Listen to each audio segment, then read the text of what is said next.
कुछ दिनों पहले तक शायद किसी ने सोचा भी नहीं होगा कि पश्चिम बंगाल की सड़कों, पहाड़ों और गांवों और समुद्री तटों पर एक साथ योग की ऐसी तस्वीरें दिखाई देंगी। लेकिन अंतर्राष्ट्रीय योग दिवस 2026 पर बंगाल ने कुछ ऐसा किया जिसने पूरे देश का ध्यान अपनी ओर खींच लिया।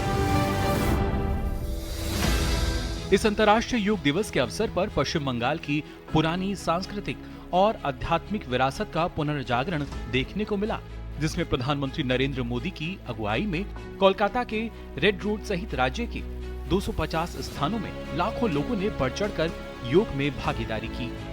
ये सिर्फ योग दिवस नहीं था, बल्कि बदलते बंगाल की एक नई तस्वीर भी थी।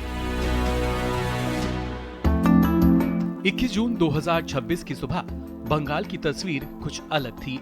दार्जिलिंग की वादियों से लेकर दीघा के समुद्री किनारों तक, सुंदरबन के गांव से लेकर कोलकाता के ऐतिहासिक रेड रोड तक, हर तरफ एक ही संदेश गूंज रहा था, योग।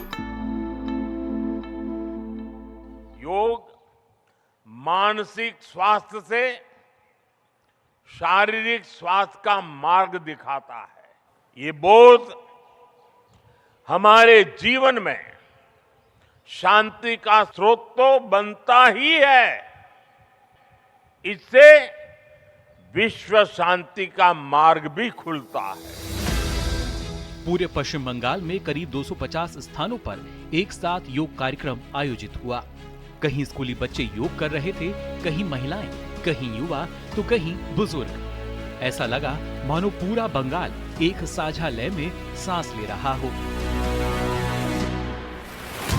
दार्जिलिंग के पहाड़, शांति निकेतन की सांस्कृतिक धरती, पुरुलिया के ग्रामीण इलाके और सुंदरबन के दूरदराज गांव, भौगोलिक दूरी भले ही अलग रही हो, लेकिन भावना एक ही थी, स्वस्थ जीवन, संतुलित जीवन और योग में जीवन।